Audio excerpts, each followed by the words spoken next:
ก็จะถามป้าเรียนจบมาแต่อังกฤษปุนะจบโทมาเปิดร้านกาแฟนี่วะมีชื่อว่าคริสติน่าสุขดาราหรือว่าตินาเป็นเจ้าของห้างโดนโคซึ่งเป็นโดนัทคาเฟ่ตั้งอยู่นครหลวงเวียงจันทร์ตอนนี้มันเปิดได้ประมาณ6 เดือนแล้วบุเคยคิดเลยว่าตัวเองมักเรื่องเบกกิ้งก็คือแบบ traditional pat นะเขาไปเรียนสาขานี้เฮ็ดเวียกนี้ละกะแล้วไปหลังจากนั้นละกะได้ไปเฮ็ดเวียกอยู่บริษัทกสบัญชีบุ้งยังเกี่ยวกับเบกกิ้งหรือร้านอาหารหรืออีหยังเลยเขาก็เฮ็ดเวียกตัวนี้ได้ดีทุกอย่างมันก็คือฟูลฟิลหมดแต่ว่ามันท้าทายพอแล้วว่ะนี่เป็นสิ่งที่เขาแบบมันสุดอยู่นี่แล้วว่ะอย่างเช่นนะเหมาะเจาะบังเอิญขนาดเลยเขาจะเปิดรับสมัครถึงออกเวียกเลยไปเรียนต่ออยู่อังกฤษเรียนหนังสือไปก็มีมื้อพักได้ไปกินโดนัทอยู่ห้างหนึ่งอยู่ลอนดอนฮั่นเฮ้ยมันแตกต่างเว้ยบ่เคยกินโดนัทแบบนี้จักเทื่อกะนางกูโก้และซอกบอลเฮียนโดนัทอยู่อังกฤษแล้วก็เห็นมีบอลหนึ่งเขาก็เลยสมัครเฮียนระยะเวลาสั้นมื้อหนึ่งครึ่งมื้อโดยแล้วเรียบร้อยกลับมาลาวปุ๊บบริสุทธิ์ว่าสิเฮ็ดขายลองเฮ็ดโดนัทให้แม่กินก่อนอุตส่าห์ไปเฮียนมาบ่เวิร์กบ่ได้มันคือยากแค่วะเพราะว่าฮู้แล้วว่ามันบ่ได้ง่ายคือเฮาคิดนะเบกกิ้งนะมันคือการแก้เลขนี่แหละคือเนยทุกยี่ห้อที่ available on the market เฮ็ดมื้อนี้ยี่ห้อนี้มื้อนี้ยี่ห้อนี้มื้อนี้ยี่ห้อนี้มียี่ห้อนี้จากที่ experience นู่นนี่นั่นมาหลายเติบก็หาวัตถุดิบที่เหมาะสมที่สุดในการเฮ็ดโดนัทของเฮาแหละเฮ็ดออกมาหลังจากที่เฟลมาหลายเทื่อเป็นได้โดนัท texture เดียวกันกับตอนที่เฮียนเลยเป๊ะเลยให้ครอบครัวซิมแล้วค่ะเจ้าก็ว่าอุ้ยแซ่บเว้ยบ่เคยกินโดนัทในนี้จักเทื่อโดนัทคือบ่มีหูก็เลยเฮ็ดให้มันจับความรู้สึกของคนกินได้ง่ายกว่ามันฮู้เลยว่าโดนัทอันนี้มันต่างจากโดนัทที่ข่อยเคยกินนะ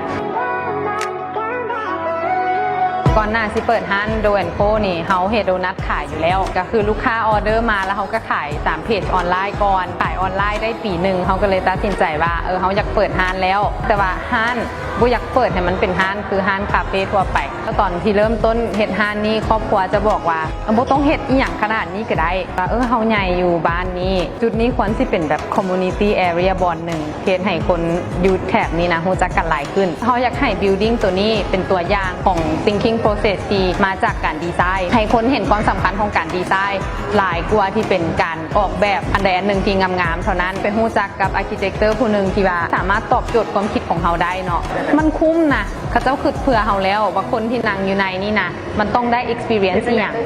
ทุกคนที่เข้ามาในห้างรู้สึกว่า 90% เขาเจ้าจะถามว่าเฮ้ยใครเป็นดีไซเนอร์ห้างเฮ็ดให้แล้วเขาก็ได้อธิบายให้กับเจ้าฟังว่านี่เป็นผลงานคนลาวกับเจ้าเฮ็ดได้รู้สึกว่าภูมิใจที่ได้ส่งเสริมวงการออกแบบอยู่ในบ้านเฮานะให้มันโดดขึ้นตื่มอีกแมนอยู่ว่าเฮามีผู้รับเหมาแต่ว่าก็ได้มาวนเองยกตัวอย่างเรื่อง interior design นี่แมนเฮาเฮ็ดเองหมดเลยแต่ว่าดีเทลถึงแม้กระทั่งเรื่องปูกะโลแมนเฮามาอยู่นี่เองเฮาบอกเขาเจ้าว่าแผ่นนี้ต้องเอาลงจุดนี้ก็เป็นสิ่งใหม่ที่แบบสร้างกับประมาณว่าเฮาต้องขนาดนั้นพุ่นว่าคือสิบุ้ยไปสังเกตดอกบ่มีคนสังเกตใช้เวลาเกือบทุกมื้อตั้งแต่ตอนข้าเจ้าเริ่มจนฮอดมื้อสุดท้ายที่ว่าทุกอย่างมันแล้วมันเป็นสถานที่แบบว่าเขาใส่ใจนะมันแท้ๆอยากให้คนที่มามีความรู้สึกว่าเขาแคร์กับสิ่งที่เขามอบให้ข้าเจ้าแท้ๆถ้าทุกเทื่อที่เขาตอบคำถามข้าเจ้านะเขาไม่ได้มีความรู้สึกอายเลยได้เขาไม่ได้มีความรู้สึกอินซิเคิวว่าป้าเขาเรียน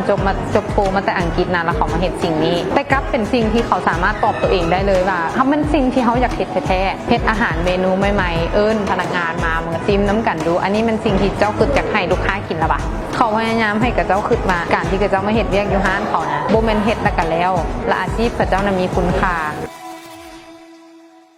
แม่ครัวเจ้าต้องภูมิใจที่สุดที่เจ้าเฮ็ดอาหารแซ่บๆออกไปให้คนกินบาริสต้าจะต้องภูมิใจสุดๆว่าเจ้าเฮ็ดกาแฟไปให้ลูกค้ากินเขาอยากให้กับเจ้าเห็นคุณค่าในทุกอาชีพที่กับเจ้าเฮ็ดเขาบอกเลยว่าบ่ให้คิดว่าสมมุติคนถามเฮ็ดอีหยังเฮ็ดเวียกอยู่ห้านกาแฟซื่อๆบ่แม่นเฮ็ดเวียกอยู่ห้านกาแฟพุ่นนะ